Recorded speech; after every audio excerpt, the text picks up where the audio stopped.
Hello everybody, welcome back to Money Vikings Collectibles. I wanted to do a quick video on the top 10 Commanders Legends Dungeons & Dragons Battle for Baldur's Gate. Oh, that's a mouthful. Baldur's Gate set. I'd like to do the top 10 cards that I am enjoying the most at the moment after kind of living with this set for a little while. And after opening a collector boosters box, I've also opened one set booster, and I've opened a couple of Commanders decks and a couple of random packs. So these are the top 10 that I've pulled. There's others that are very cool as well, and starting to get a feel for the set. And pretty soon I'm going to get a feel for the playability when I get together with some friends and I'm able to do a few rounds, and we'll get a sense, how this is all playing out. So my top 10 thus far that I've pulled, I'm not saying, so want to say this up front, I'm not a Magic expert, and it's okay if you disagree and you think these cards are a bunch of crap. That's fine. These are the ones that I like. I have a particular angle because I look at, not in a particular order, but I look at a combination of, number one, I'm an artist and illustrator, so I'm attracted to the artwork. I'm also a collector. I'm attracted to collectability, and then I'm attracted to playability and whatever value engines can be created from the cards. So those are the things I look at. I'm not saying from a Magic expertise that I'm some kind of Magic expert that knows that these are the best cards from this set. These are the ones I'm enjoying for those three factors, and I'll talk about why. So this one I want to mention. So this is the etched foil version of the Captain Nogthrod. And so number one, I love the concept of the Mind Flayers as a creature in Dungeons & Dragons. I'm an old school Dungeons & Dragons player. I love the idea that this can be your commander and you can command this legion of evil. I think it's a really cool concept, and I really dig this artwork. I think this has a lot of ambiance, a lot of drama. Obviously we're getting the Pirates of the Caribbean vibe going on, but I just really, really dig this. So this is one I'm holding on to. I think this is the etched foil version of this one that I do like the etched foils. I'm kind of enjoying it. I'm a big borderless guy. This is not borderless, of course. I love borderless a lot, again, because I'm really into the artwork. So the more of the art I can see and the more that fills the card, I'm really into that. Playability, this one's pretty cool. He's a 3/6. What's it take? 3? Okay, takes 5 mana to get it out. So it's going to take a while to get this guy out. Horrors you control have menace. Whenever a horror you control deals combat damage to a player, that player mills that many cards. So that could have a lot of, again, I like value engines. I like when things do multiple things. So you've not only done combat damage, you're also just getting rid of that person's deck, right? Because if you can just get that deck cleared away, they lose the ability to pull great cards. And if you get them down to 0, you win. And at the beginning of your end step, choose target artifact or creature card in an opponent's graveyard that was put there from their library. This turn, put it into the battlefield under your control. I mean, this is just, again, I understand why this is mythic. That's what I call value engine right there, and I love it. So I think that's a great card, and I'm digging it. So that's the first one. Second, I'm going to mention Wand of Wonder. So number one, so I like Monarch Butterflies. You can call me names. I don't care. I love this artwork. I think this is absolutely beautiful. The concept of wands and Dungeons & Dragons and Magic is so classic. It takes 4 mana to get it out. And I know there's mixed views on this. I like the rolling a d20 mechanic. Again, I like the concept of having a d20 and you're rolling to have certain things happen. I think it's exciting. It gives you that vibe of the old school D&D thing. So I'm digging this. You roll d20. Each opponent exiles cards from the top of their library until they exile an instant or sorcery, then shuffles the rest. Okay, that's if you roll a 4. If you roll a 1 through 9, 10 through 19, X is 2, and oh, I see. Okay, got it. So depending on what you roll, each opponent exiles cards from the top of their library until they exile an instant or sorcery card, then shuffles the rest into their library.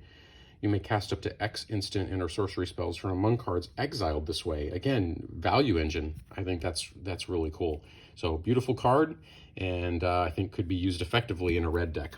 So that's another one. Okay, I'm loving this one. Number 1, Archivist of Auruma. So I like the borderless. This is the foil version that I pulled. Whenever an opponent searches their library, you gain 1 life and draw a card. So that could definitely pay off over time. And I like the concept of halflings, of course. I'm a big Lord of the Rings guy, so I love halflings as a race within the game. So I think that's a pretty cool character and pretty cool card. So enjoying that one. Back to the Illithid Mindlayer theme. I love the concept that you can have this vehicle in your arsenal and a nautiloid ship. I love the artwork. I love the drama. I love the borderless. I like the foil a lot. And when a nautiloid ship enters the battlefield, exile target player's graveyard. That's cool. Whenever a nautiloid ship deals combat damage to a player, you may put a creature card exiled with nautiloid ship onto the battlefield under your control. Again, that is really interesting and powerful. So, this thing does damage, and then if you have exiled these graveyard creatures, you can then take one and put it under your control. So again, value engine. This thing's gonna this can do a lot, and it's a 5/5, pretty darn powerful. Takes 4 to get it out. Loving the dragons. I have pulled a couple of good dragons, and I'll have them here. I have not pulled the coveted copper, I believe, or bronze or copper is the one that's really coveted. I did get an ancient gold, and again, it has the D20 mechanic that I really like. So this takes a lot to get it out. Got 7 mana. It's a 7/10, very powerful. Of course, it's a dragon.